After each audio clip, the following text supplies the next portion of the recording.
Bonjour à tous et bienvenue dans cette interview de Mati Diop pour parler de son film Dahomey. Nous sommes dans les locaux de Radio Grenouille à Marseille. Merci beaucoup à eux pour l'accueil. Et vous pourrez retrouver cette interview en intégralité sur ma chaîne YouTube Le Zazémistan et sur les podcasts de Radio Grenouille. Bonjour Mati, Bonjour Elsa. merci beaucoup d'être avec nous aujourd'hui. Euh, Tu es réalisatrice, scénariste, actrice, il me semble. Ouais, réalisatrice, actrice de temps en temps, et je me considère pas vraiment comme scénariste, mais plutôt comme auteur. Enfin, dans le sens Auteur, où ok. je suis pas technicienne du scénario, Ok. mais ouais, j'écris mes films. Oui. Et donc tu es franco-sénégalaise, Mhm. tu as reçu, le grand prix du Festival de Cannes pour ton film Atlantique en 2019, qui est un film, très poétique, qui parle, notamment de des fantômes un peu, des personnes qui traversent la Méditerranée et heu et de la colonisation. Ouais, Donc ouais, du spectre colonial, et je dirais que c'est avant tout un film très politique, même mmh, mmh si mh. pour moi le fait qu'il soit poétique renforce la dimension politique. Et aujourd'hui, on va parler donc de ton film, Dahomey qui vient de sortir, et qui parle de la restitution des œuvres pillées, par la France, au Bénin, pour lequel tu as reçu le l'Ours d'or à la Berlinale. Ouais. Donc félicitations déjà pour ça. Et donc nous, on s'est rencontrés, à Dakar il y a quelques mois, quand tu as fait en fait la première justement de Dahomey, au Sénégal. Est-ce que du coup pour toi c'était important de montrer ce film d'abord, sur le continent africain avant de le montrer, en Europe? Bah oui, bien sûr, c'était légitime de le montrer, d'abord au Bénin, au Sénégal, et je pense qu'au-delà du sujet politique du film, au-delà de son traitement, singulier, pour moi, le geste politique doit suivre, en fait, au-delà de la mise en scène, au-delà Hem, de la forme du film. Je fais en sorte, que, que la dimension politique se retrouve, le plus possible, enfin que l'alignement, en tout cas, que l'éthique, se retrouve, au-delà de l'écriture, de la mise en scène, et évidemment que offrir ce film, en premier lieu aux Béninois, aux Béninoises, aux Sénégalais, qui sortent, là-bas avant de sortir en France, pour moi, c'était tout simplement légitime, et c'est pas forcément, des automatismes qu'il faut prendre, hein, je pense, Mmh mh. et encore et toujours de s'évertuer à échapper à cette centralité, à l'idée, selon laquelle, voilà, et c'est très ancré quand même dans notre imaginaire, dans notre façon de considérer, voilà, un centre et une périphérie, de se rappeler que Paris, la France, l'Europe, l'Occident n'est pas le centre, et hem et donc voilà, mais là, en l'occurrence, j'y ai pas réfléchi 1000 ans, c'était tout simplement légitime, quoi. Mmh, mmh mh. Non, non et puis c'était hyper émouvant et on sentait que les Sénégalais qui étaient dans la salle étaient vraiment, fiers de toi, quoi. Ils étaient super heureux que tu sois là et que tu fasses ça. Je pense que ça il y a une reconnaissance et une gratitude par rapport à ça qui se sentait vraiment, dans la salle. Donc c'était super et du coup, ce film donc il parle des restitutions. En 2021, il a été donc annoncé qu'un certain nombre d'œuvres donc qui s'appellent qu'on appelle les trésors du Dahomey, donc 26 œuvres, allaient être restituées au Bénin et donc toi, apparemment, tu scrutais un peu cette annonce, parce que tu avais envie d'en parler et donc dès que tu as entendu ça, tu as décidé de te consacrer à ça à fond, d'arrêter tout ce que tu faisais, de faire un film là-dessus, en fait. Donc comment ça s'est passé? Enfin, pourquoi c'était important pour toi de parler de ce sujet? En fait, en 2021, après on pourra remonter un peu plus loin à la genèse du projet qui s'est déclenché en 2017, suite à l'annonce, de Macron à Ouagadougou, sur, la volonté, politique de restituer le patrimoine africain. et qui a déclenché en moi voilà, pas mal d'interrogations. Mais c'est en 2021 que je découvre dans la presse, l'imminence de ce rapatriement. Et en 2 semaines, puisqu'entre le moment où je l'ai appris dans la presse et le jour du départ, le 9 novembre, il me semble, 8, 9 ou 10 novembre 2021, nous avons eu avec mon équipe, 2 semaines pour mettre en place, un tournage, donc réunir une équipe, et surtout, bon, demander les autorisations, faire en sorte que le tournage soit opérable. Et puis, aussi, en ce qui me concerne, trouver, l'axe narratif, le parti pris, formel. Et ça finalement, donc la 1re chose qui me semblait, fondamentale, il y avait 2 choses. Il y avait, archiver ce moment, le documenter. Ça me semblait impensable que cette restitution, hem cette première grande restitution, même s'il s'agit simplement de 26 œuvres, ce qui est minuscule par rapport, aux chiffres, vertigineux, au nombre vertigineux d'œuvres, entre autres africaines qui se trouvent dans les vitrines et dans les sous-sols des musées européens. Même si 26 était minuscule comme chiffre, même si, j'étais déjà évidemment très sceptique sur, ce geste de la France. Qu'est-ce que surtout, sous Macron, évidemment que la dimension, opération de communication était, assez, visible. Donc j'étais tout en étant sceptique, tout en étant presque un peu cynique sur la question.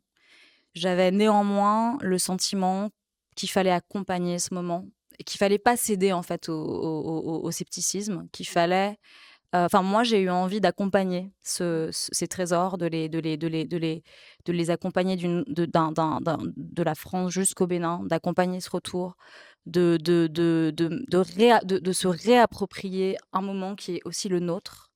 Et de pas laisser cette histoire, hein, ce moment, historique, être, pris en otage par les politiques, les médias et de finalement, ne n n'avoir aucune trace. Et quand je parle de trace, je parle pas des médias. Donc en fait, ça me semblait terrible que cette restitution ne se retrouve que parmi le flux, d'images médiatiques, voilà. C'est le et en tant que cinéaste, c'était assez jubilatoire parce que mon rôle de cinéaste et le rôle que le cinéma se doit d'assumer, au sein de la société, ce rôle aussi de documenter, d'archiver, de créer nos propres archives. En tant qu'afro-descendant, ça me semble particulièrement important, Mmh. de les créer aussi pour les générations, futures. Ça, c'était vraiment, voilà, un devoir pour moi de cinéaste et évidemment un plaisir, mais un devoir aussi. Et hem voilà, et la question de la réappropriation était importante aussi. Hem, mais c'est vrai que cette envie de consacrer un temps de réflexion, heu et surtout de mesurer, en moi, intimement quelle histoire moi j'ai à cette ques à cet angle, parce que la question de la restitution, au sein de l'histoire coloniale, c'est l'un des angles, il y a la façon dont les hommes et les femmes ont été déportés, il y a aussi la question des œuvres, donc il y a la question des corps, il y a la question des objets. Et c'est vrai que la question des objets, des œuvres, est quelque chose que j'ai pris peut-être plus de temps à intégrer, hem et c'est bien normal puisqu'on est Mmh. avant tout sensible à la question humaine et bien heureusement, sans forcément se rendre compte, à quel point, l'absence de ce patrimoine en Afrique, est d'une violence et d'une à la fois symbolique et politique, inouïe. Et je pense que, faire des films, c'est aussi une manière d'entrer en relation plus profonde avec, avec, les répercussions, avec les traces et les répercussions de cette histoire coloniale, de sonder en fait les traces de cette histoire coloniale en moi d'abord. Et c'est vrai que la première fois enfin en 2017, quand ce terme refait surface en fait, puisque c'est un grand tabou, refait surface dans le champ politique, médiatique français, je ressens vraiment, littéralement, c'est pas une image poétique, c'est vraiment ce qui s'est passé. Je ressens vraiment un séisme intérieur en fait. Quand j'entends le mot restitution, quelque chose en moi tremble. Pourquoi? Parce que je reconnais que quelque chose a été refoulé de l'ordre d'un trauma colonial, quelque chose je pense, dont j'ai fait l'expérience enfant, à travers des sorties scolaires, au Musée de l'Homme, au Quai Branly, où je traverse ces espaces sans être suffisamment accompagnée dans un contexte historique, politique qui m'explique ce que ces œuvres font là. Qu'est-ce que ça veut dire que ces œuvres que je reconnais comme étant les traces matérielles pas forcément de mes ancêtres directs, mais d'une histoire africaine dont je fais aussi partie, puisque mon père est africain. Euh, donc, qu'est-ce que ce patrimoine, quand on est enfant et qu'on traverse ces espaces, fait là? On ne nous l'explique pas. Il n'y a aucune, comme l'explique très très bien Bénédicte Savoy, il n'y a aucun contexte qui nous explique enfin, il y a aucun. La violence n'est pas remise en contexte. Donc, ça crée des pathologies, ça crée du mensonge, ça crée du déni. Et je pense que ça crée des générations d'enfants complètement qui ont un rapport à l'histoire schizophrénique, dissonant. Et en fait, c'est beaucoup. On crée des confusions beaucoup plus complexes qu'on imagine. On crée du trauma, en fait. Et du coup, je pense que l'une des réactions face à ça, c'est de refouler, c'est de tourner le regard. Moi, à 20 ans, quand la dépouille de Saji Bartman est rapatriée en Afrique du Sud, déjà, c'est un non-événement en France. C'est un non-événement. Enfin, en tout cas, moi, j'ai pas le souvenir dans mon entourage proche, qui d'ailleurs quand je dis qu'il était très blanc, ça n'empêche pas que c'était mon entourage proche et que c'était des gens que j'aime, c'est pas le sujet. Mais ce que je veux dire, c'est que dans mon entourage, en l'occurrence, milieu d'art, milieu de l'art, du cinéma, c'est pas un sujet en fait. C'est pas un sujet médiatiquement, c'est pas un sujet non plus. Je pense qu'au contraire, il y a toute cette solennité. Je me souviens un peu des images de ce cercueil, tout ça. Et ce dont je me souviens, c'est d'un silence, c'est d'une gêne, c'est de Un quelque gros chose. malaise, quoi. Gros malaise. Gros malaise. Et exactement. Et 2021, quand j'apprends que ces trésors royaux s'apprêtent à être rapatriés, cette fois-ci, j'ai envie d'être au rendez-vous. J'ai envie d'être là. J'ai envie de participer à l'écriture de ce moment historique. Et et c'est ce que le cinéma permet, en fait. Et je pense qu'on minimise surtout aujourd'hui la puissance de l'outil cinématographique, qui peut à la fois documenter, archiver, mais proposer un contre-récit et empêcher empêcher, en tout cas, permettre que d'autres ouais, le contre-récit, quoi. En fait, on va pas vous laisser raconter l'histoire comme vous avez décidé de la raconter. Il y a d'autres perspectives, il y a d'autres points de vue. Et en l'occurrence, voilà, celui de la jeunesse africaine qu'on n'a jamais entendu sur la question. Voilà. J'ai fait. Non, mais c'est très bien, tu as dit des trucs hyper importants, donc merci beaucoup. Mais du coup, ces œuvres-là, donc c'est principalement des statues. Ouais, oui, Voilà. principalement des statues, des œuvres, des objets royaux et aussi des objets plus usuels et aussi et principalement enfin, il y a des objets usuels, il y en a seulement quelques-uns, mais il y a principalement des objets d'ordre cultuel, spirituel, en l'occurrence vaudou. Voilà, donc ça aussi, ça donne une dimension très spéciale à ces objets-là. Un des trucs aussi que j'ai beaucoup aimé dans ton film, c'est le conservateur, enfin la personne qui en fait s'assure du bon voyage en fait entre le Quai Branly et Cotonou, qui vraiment on voit qu'il a beaucoup d'affection pour ces statues, comment il en parle, etc. C'est hyper touchant. Et aussi un truc qui est intéressant, c'est qu'il les décrit à chaque fois, donc on comprend un peu, leur sens et à quoi elles servent ou les symboles qu'elles mobilisent. Et du coup, toi, de ces œuvres-là, tu as décidé d'en faire des personnages dans ton Mmh. film. Donc c'est la partie un peu plus, poétique, fantastique, du film et tu leur donnes, une voix. Donc enfin, c'est un écrivain haïtien, je crois, qui a Exactement, écrit les textes et ensuite il les exactement, textes ont été dits par des Béninois, donc en fond. exactement. Hem et du coup et ensuite tu as un peu transformé la voix pour que ça fasse une voix un peu métallique, un peu, futuriste et Mmh. cetera et du coup, voilà, ces œuvres ont toute une existence et sont vraiment des personnages dans le film. Alors comment tu as eu l'idée d'avoir ce procédé-là? Et Mmh. qu'est-ce que ça fait, en fait, pour toi dans le film de leur donner cette place?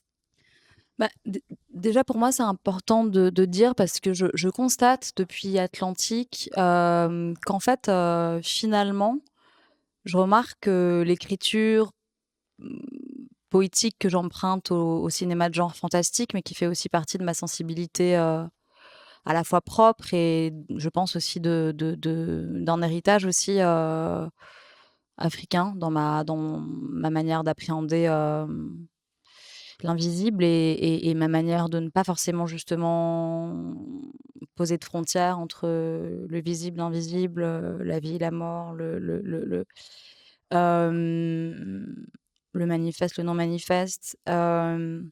J'ai le sentiment étrange que la dimension fantastique, poétique, qu'on appelle fantastique poétique, tend à désamorcer la dimension politique et pour moi, c'est avant tout politique justement, ce langage, très subjectif, qui résiste, à une dominante narrative, heu,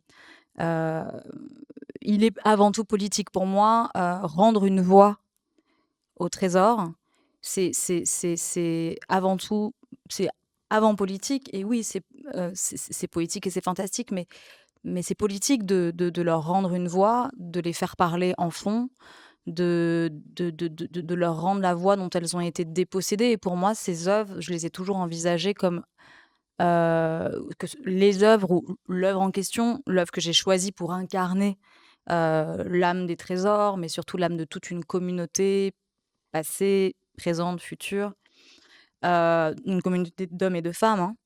Hem, voilà, pour moi, c'est l'idée a toujours été que ce soit un véhicule pour, représenter quelque chose de bien plus ample que ces œuvres, hem et donc leur rendre une voix dont elles ont été, voilà, dépossédées, qu'elles redeviennent, que ces œuvres deviennent actrices et narratrices de leur propre histoire, qu'elles repassent de sujet à objet, et qu'elles prennent repossession d'elles-mêmes, en fait.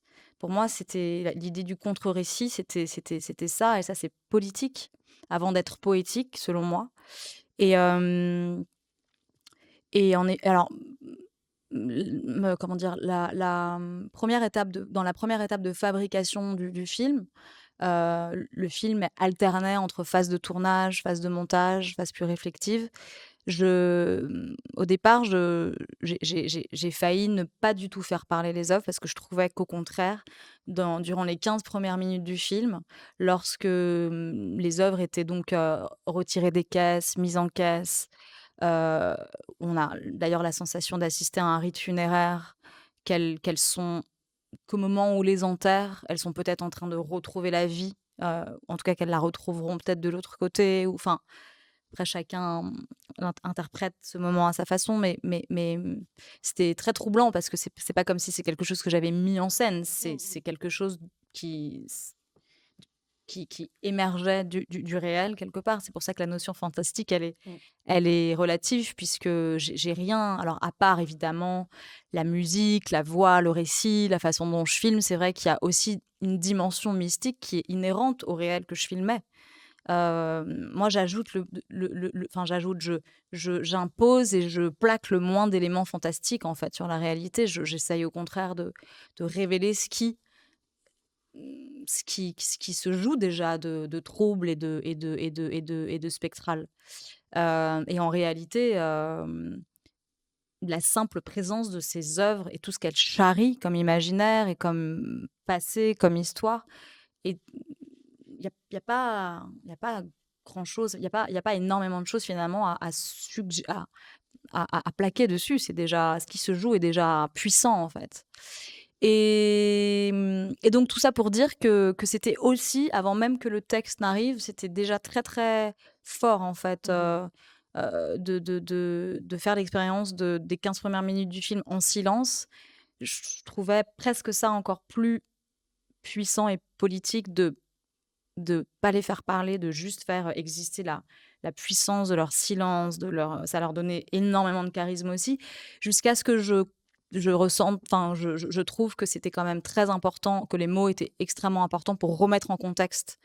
Par exemple, c'était important pour moi, même si dans le milieu universitaire académique, la métaphore carcérale des musées est quelque chose de très convenu, Heu, mais ça, c'est pour une toute petite catégorie de personnes, en fait. Mais pour le commun des mortels, déjà, la plupart des gens n'ont absolument pas conscience que, parmi le un peu plus de d'un demi-million d'œuvres africaines qui sont, heu, incarcérées dans les musées européens, au-delà de ce qui est visible, il y a toute une partie invisible, et je trouve que je suis pas la première à le dire, mais que c'est la métaphore parfaite du refoulé colonial.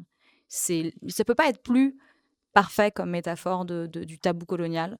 Des kilomètres peut-être même de sous-sol remplis à craquer d'œuvres qui sont dans le noir, en fait, depuis plus d'un siècle. C'est fou, en fait, Et qui sont pas chez elles. et qui Et sont pas qui chez oui. elles Mmh. et qui sont Et qui comme ont été arrêtées dans acquises, l'histoire, en fait. ouais.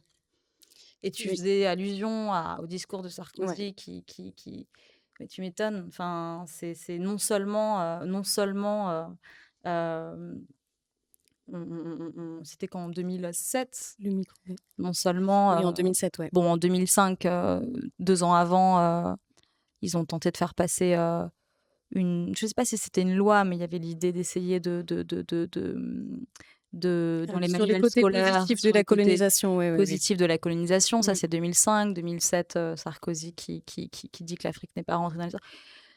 OK, en l'occurrence, une gigantesque partie Mmh. des traces matérielles de cette histoire Ouais. est enfouie sous terre. Mmh. Donc, Ouais. voilà, ça va exactement dans le même projet d'effacement, Mmh. et de déculturation et d'acculturation.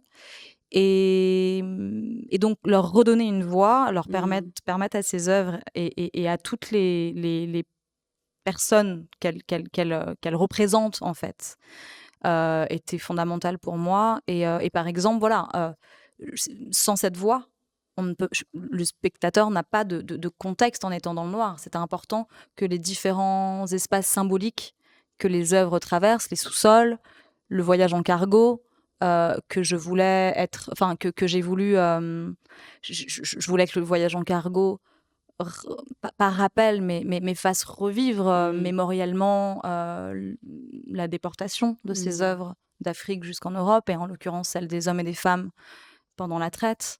En fait, je voulais que cette traversée soit aussi quelque chose d'ordre mémoriel, et ça me semble, je te disais hors champ tout à l'heure que certaines personnes pouvaient être un peu frustrée que le film soit pas plus didactique historiquement, ne remette pas plus didactiquement en contexte les faits historiques, mais je trouve que cette voix le fait de façon beaucoup plus profonde et infra. Et il y a presque une dimension hypnotique, Oui.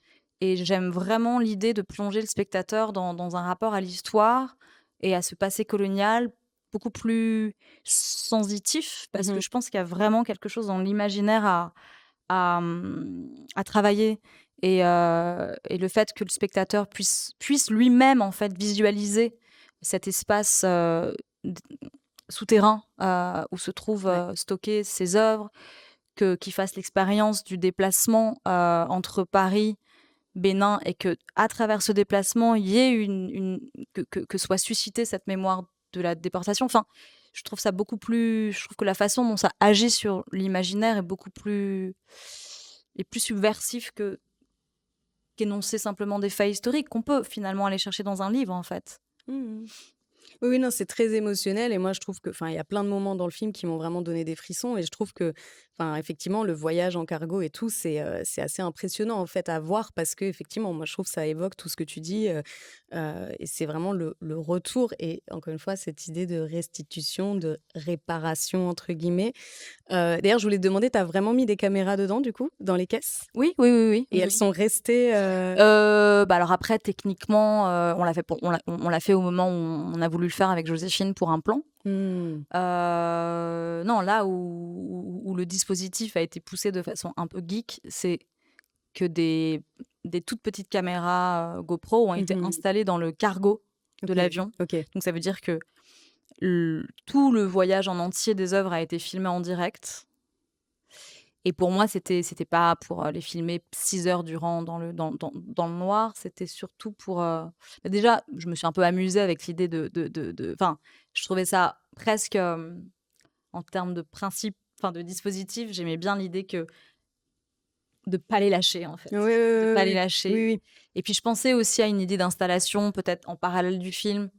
Donc je voulais pas seulement être sur, le film, mais aussi sur d'autres, dispositifs, que je pouvais peut-être développer plus tard en installation. Et ce que je voulais en fait, c'est que le moment où les portes de l'avion s'ouvraient, sur le tarmac de Cotonou, je voulais que les caméras à l'intérieur puissent je voulais voir le 1 la première rencontre entre ces œuvres et le jour, en fait, au Bénin. C'est bon, là, pour le coup, c'est poétique, mais j'avais envie de capturer ce moment et puis finalement, c'est pas si saisissant à l'image et surtout, bon, bah, voilà, enfin, on c'est des expériences qu'on tente et c'est plus ou moins, ça marche plus ou moins bien, mais Et du coup, après, donc les œuvres arrivent, donc il y a tout l'installation dans le nouveau musée qui a été construit pour ça. alors, en fait, c'est pas un mu c'est pas un musée, c'est une salle d'exposition Hmm, qui a été, reconstituée au d'accord. sein du palais Ah présidentiel. oui, d'accord, ok. Donc en fait, les œuvres, elles arrivent sur le tarmac, elles sont directement, heu, déplacées au sein du palais Mhm, présidentiel mhm. républicain. Elles sont parties, elles ont été pillées, à l'époque où il y avait des rois et elles reviennent, plus d'un un siècle et demi, enfin 1 siècle et 30 ans plus tard en république Mm, mm, mm.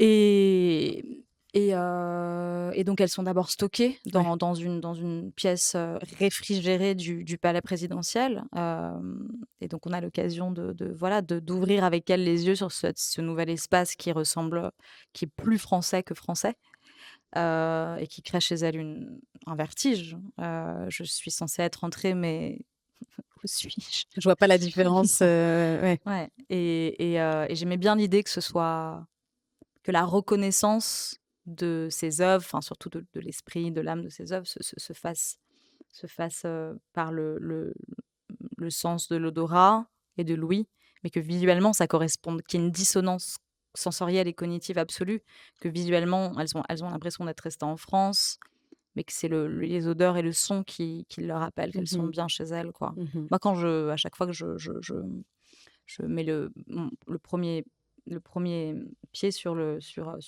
quand j'arrive à Dakar, c'est l'odeur qui me Oui, qui oui, me oui. qui voilà, les yeux fermés, je saurais que je suis arrivée chez moi, enfin, Ouais. Mm, à mm, Dakar. mm. Et alors du coup, une fois que les œuvres sont arrivées, il y a donc toute l'inauguration, et cetera et ensuite toi, tu as fait le choix de donner la parole à des étudiants, béninois, donc de l'université, d'Abomey-Calavi, c'est Mmh. ça? Ouais. Hem, donc ça s'est fait dans un deuxième temps, un autre tournage, un peu plus tard, c'est ça? Après que les œuvres soient arrivées, Ouais, exactement. En fait, le tournage s'est adapté à l'agenda des œuvres. Il y avait pas mal Oui, oui, d'étapes entre le oui. Mmh. moment où les œuvres étaient restockées dans la salle Mmh. du palais, le temps que l'exposition se mette en place. J'ai eu pas mal de temps, pour justement me consacrer à la deuxième séquence du film. Et d'ailleurs, c'est comme ça que je l'ai visualisé dès le départ, un film en 2 blocs. Ouais. Et donc l'idée c'était, j'ai eu j'ai visualisé très, très tôt dans l'écriture du film, ce débat entre étudiants comme un grand chapitre du film. Et je l'ai rêvé, je l'ai visualisé, avant de le mettre en place.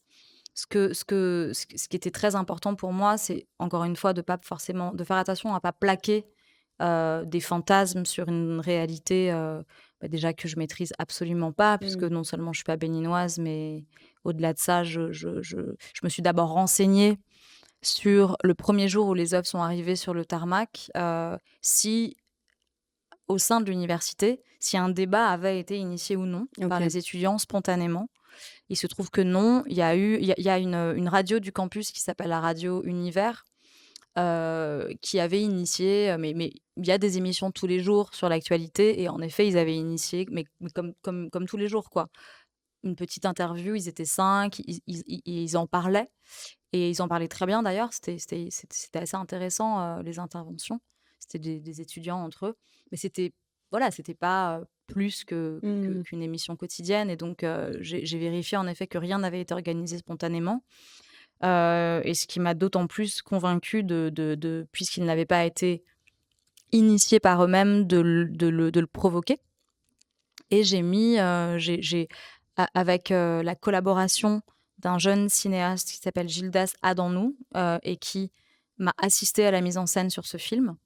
Nous avons, lancé un casting comme on le ferait pour une fiction et l'idée, c'était de réunir, un certain nombre d'étudiants de disciplines différentes, histoire de l'art, cinéma, sciences politiques, économie, voilà enfin toutes les disciplines qui ont un lien avec, toutes les thématiques, que soulève, la restitution, Mmh. toutes les questions que la restitution soulève, et d'aller vers de trouver des profils, des personnes qui avaient chacun un point de vue vraiment singulier sur la Ouais. question. Pas juste: «Moi, je suis pro en restitution, moi, je suis anti-restitution». Vraiment aller au-delà du clivage pro-anti, parce que beaucoup de débats aujourd'hui se limitent à pro-anti et je trouve ça un peu angoissant. Et et puis des profils qui soient capables d'assumer aussi une parole publique, ce Ouais. qui est, difficile à Oui. trouver, j'ai découvert, en tout cas à Cotonou, puisqu'il y a un héritage de la censure. La liberté de parole est loin d'être, optimale. La liberté d'expression est loin d'être optimale.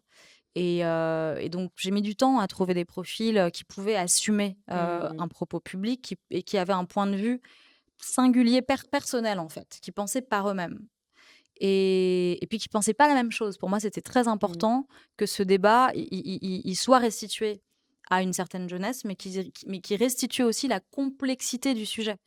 Parce que, voilà, jusqu'à présent, heu, bien sûr que certains ouvrages, notamment le rapport, de Felwinsar et de Bénédicte Savoy, ont apporté une clé de lecture, un éclairage, fondamental sur la question.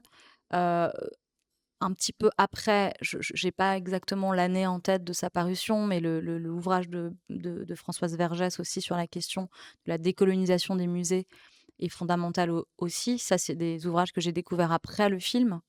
Enfin celui de Françoise Vergès en tout cas, mais un débat, au sein de la société civile, heu, qui a qui voilà, qui apporte une complexité, parce que la complexité, on la trouve pas seulement dans les ouvrages d'intellectuels, enfin, moi j'estime qu'on la trouve avant tout, Ah oui, oui, dans la rue, bien au sûr. sein de la société Mmh. civile et c'est pour moi, c'est extrêmement important de la mettre enfin, je sais pas, d'aller la chercher, de la générer et de la repartager, de la redistribuer. C'est très important pour se rappeler qu'en fait, ça doit venir de nous, que ça peut et que ça doit venir de nous et qu'après je pense qu'il faut le susciter, il faut aller le chercher, il faut Mmh. le sculpter, en fait, c'est pas comme ça et bref et du coup, voilà, un casting pour constituer cette table ronde Ouais. et en ce qui concerne toutes les personnes qui sont dans les gradins, il y a eu un travail, de mon équipe béninoise, de l'équipe du film béninoise fait pour vraiment, ramener des groupes de jeunes de différentes entités de la fac. Ça a été quand même assez long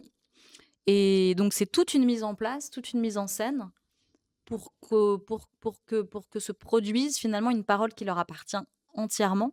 Évidemment, chaque, prise de parole, appartient à celle ou celui qui Mmh. la porte et heu et j'ai aussi travaillé sur un fil de questions très précis et en fait, les questions avaient vocation à ce que les réponses ne soient pas des réponses, mais génère des questions. Mon objectif, c'était un débat qui ne donne pas de réponse, mais qui ouvre un champ de questions. Et ça me paraît beaucoup plus riche de susciter des questions chez les spectateurs plutôt que de donner des réponses, puisque des réponses, on en trouve dans les ouvrages faits par des intellectuels, des universitaires. On en trouve beaucoup dans le rapport Sarr-Savoie, on en trouve beaucoup dans le livre de Françoise Vergès et autres. Il y a d'autres livres qui ont été écrits sur la question aussi, mais très peu en fait. Ouais. Mais moi, ce que j'avais envie de susciter, c'est d'ouvrir des questions depuis le continent, depuis le Bénin, depuis cette jeunesse, depuis cet amphithéâtre en fait. Ouais.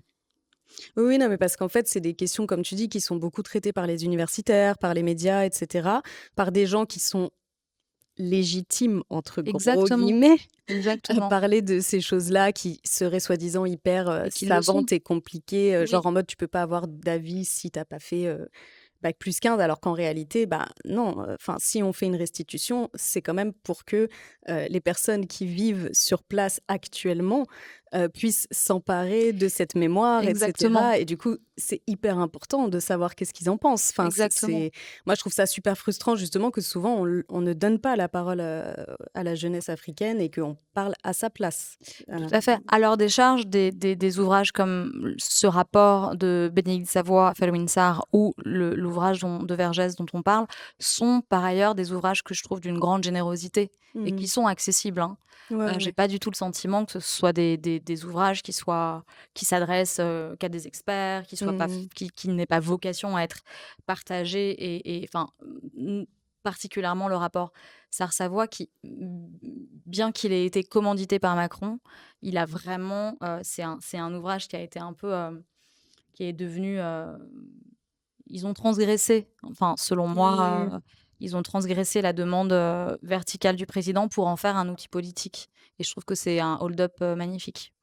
Bon, on leur a Mmh. beaucoup reproché, et on leur a suffisamment reproché pour que des personnes comme nous, louent, le courage politique et Mmh. l'intégrité, intellectuelle de la chose. Mais en tout cas, comme tu le disais pour te rejoindre, oui, ce débat, l'idée c'était vraiment que ce débat soit, que ce débat sur la restitution soit, restitué aux premiers acteurs, enfin pas aux premiers acteurs des faits, aux premiers destinataires en Mmh, fait mmh, mmh, mmh, mmh. de cette restitution et moi j'avais jamais entendu cette jeunesse, s'exprimer sur la question et je pense que non seulement je l'avais jamais entendue, mais je pense que jusqu'à présent, personne ne comment dire? Ne l'écoute en fait Ouais, cette ouais, ouais. jeunesse.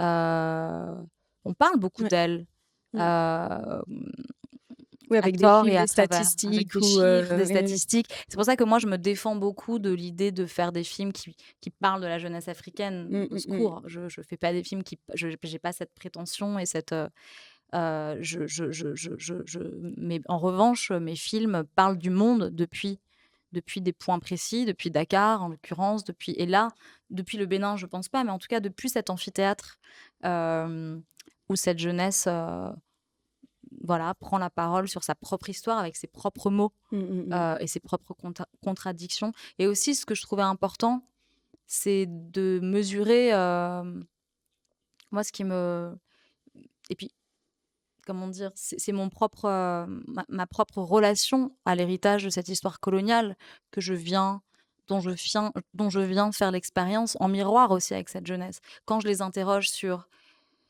les traces de la colonialité, les répercussions de cette colonialité dans leur imaginaire, dans leur vie au quotidien, c'est cette relation que j'ai aussi à cette histoire Mmh. que je viens interroger et hem Et la première chose que j'avais vraiment envie de venir interroger, de mesurer, c'est justement cette question de, hem, à quel point aviez-vous conscience de l'absence Ouais, de ce patrimoine, et dans votre, évolution entre l'enfance, l'adolescence et le jeune âge adulte, à quel point, c'est quand même important de mettre en lumière, de les entendre parler eux-mêmes, en fait, de ce gouffre, de ces failles. ouais, Je pense que c'est de la même manière que c'était important pour moi de rendre visible, enfin, en termes d'imaginaire, de de rendre concret cette image des sous-sols des musées européens, m remplis à craquer du patrimoine africain, de d'entendre l'absence que ce patrimoine a suscité au sein de cette jeunesse avec leurs propres mots. Je pense que déjà, que le film apporte, de cette manière, cette, conscience, enfin, ces réalités, c'est déjà, je pense, très important que le spectateur en fasse l'expérience, depuis la voix des œuvres et depuis la voix des étudiants. Ça n'aura jamais le même impact que de le lire, bien sûr. dans un livre ou dans Oui, en plus, je pense que c'est complémentaire et puis c'est après, c'est pas absolument forcément les complémentaire, mêmes c'est pas personnes qui vont lire le livre ou qui vont voir oui, le oui, c'est ça, film, c'est enfin, ça. Je pense que hem, ça touche, enfin, voilà, de façon beaucoup plus en fait, ça agit sur l'imaginaire mmh, et mmh mh. et je pense que la première, enfin, en tout cas, en tant que cinéaste, moi, mon la question de décoloniser, elle se comme tu le sais aussi bien que moi, elle se décline à beaucoup de domaines, au féminisme, à l'écologie, à et en ce qui me concerne, Mmh. en tant que cinéaste, c'est vraiment la question de l'imaginaire, quoi. Récemment, tu as créé, ta propre boîte de prod, Fantasy, au Sénégal, et qui a donc coproduit le film, Dahomey. Est-ce que pour toi, du coup, c'était enfin, qu'est-ce qui t'a amené à faire cette démarche? Et est-ce que pourquoi c'est important pour toi, en fait, d'avoir, une boîte de prod qui est, basée, au Sénégal, pour produire tes films? Je pense que ce projet création de maison de production, c'est un peu dans le prolongement de 2 choses. Déjà, c'est pour moi, c'est un prolongement, en tant que réalisatrice, créer une maison de production, c'est vraiment un geste, en fait, qui s'inscrit un peu dans cette même démarche. J'ai un peu du mal à séparer complètement, finalement, en tout cas en ce qui concerne les films que j'ai tournés à Dakar et Dahomey, au Bénin. Je me suis beaucoup impliquée dans la production, Mmh. pas tant dans la recherche de financement que sur le terrain et ça faisait longtemps que je trouvais que j'étais déjà coproductrice de mes films sans qu'aucun crédit n'apparaisse, au générique, ce qui me posait absolument pas de problème, mais c'est vrai que et en général, j'ai le sentiment que pour beaucoup de réalisatrices et de réalisateurs, c'est après le premier long qui, en fonction du niveau d'implication qu'ils ont eu au sein de leur propre film, que c'est tout à fait, pour certains légitime de devenir coproducteur, à la fois pour que nos films nous appartiennent en partie, Ouais. et aussi pour refléter une réalité d'investissement qui va au-delà de la mise en scène, puisqu'il y a des mises en scène qui sont tellement inséparables du côté, terrain prod que voilà. Mais je pense que initialement, avant l'envie de produire, c'est surtout la question de la transmission, en fait, qui est OK. centrale et je pense que j'ai toujours eu un profond désir pour ça et je pense que dans ma démarche de cinéaste, la question de la transmission, elle est au cœur, surtout en ce qui concerne ceux que je tourne sur le continent et le premier, je pense que le rêve de fonder une école de cinéma, par exemple à Dakar, Mmh. est quasiment concomitant avec celui de réaliser des films. Donc mon premier rêve, il est surtout de fonder une école, mais je me laisse du temps pour le faire et puis peut-être qu'il y en aura suffisamment qui seront créés d'ici là par d'autres pour que ça soit pas forcément utile et que je me greffe à des projets existants plutôt que de créer mon truc, parce que c'est pas non plus l'idée. Et d'ailleurs, il y a depuis 5 ans, il y a le centre Yenenga d'Alain Gomis qui a été créé. Il y a, Kourtrajmé, de Ladjli, qui a une antenne à Dakar. et je parle de ces projets-là, mais il y a aussi des projets, bien sûr, enfin, ils n'ont pas attendu que des afro-descendants de Paris créent leur structure pour en créer. Il y a Ciné Banlieue, qui est un collectif hyper important au Sénégal. Il y en a certains que je connais pas. Donc, il y a quand même beaucoup d'initiatives aujourd'hui Mmh. à Dakar et au-delà qui proposent des choses. Il y a Adama Diop, un acteur franco-sénégalais qui vient d'ouvrir une école de jeu. Donc, il se passe vraiment beaucoup de choses. Donc, c'est Super. pour ça qu'on verra en fonction de ce Mmh. qui existe déjà, ce que moi je pourrais apporter au-delà de mes films. Et avec Fabak, c'est pas une maison de production que j'ai créée seule du tout. Ça n'aurait pas eu de sens en fait sur Dakar. Je la crée avec Fabakary Asimbi Koli, qui est l'un des acteurs cinématographiques incontournables de Dakar, qui fait des films, qui fait de l'image, qui fait de la prod, qui fait beaucoup de choses, qui est polyvalent et qui a été collaborateur sur de mes films sur Mille Soleils et Atlantique le Long. Et suite au tournage d'Atlantique, on a eu envie en fait d'accompagner de jeunes auteurs, cinéastes ensemble. Et je pense qu'on peut leur apporter des choses très différentes et complémentaires.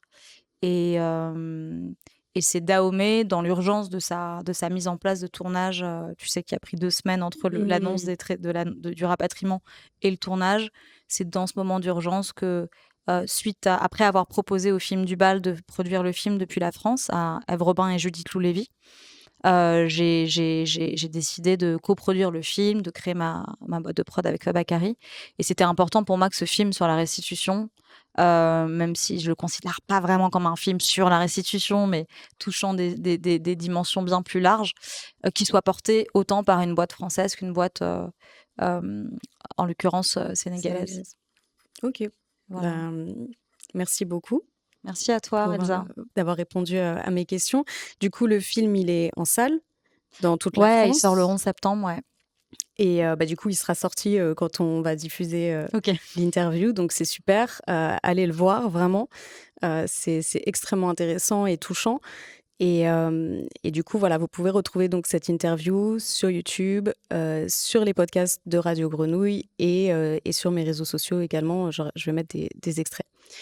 Donc merci beaucoup, d'avoir écouté. Merci Mathie, Merci beaucoup, Elsa, pour merci cet encore à échange. merci à Radio Grenouille Merci à Radio Grenouille. et à bientôt pour de nouvelles aventures.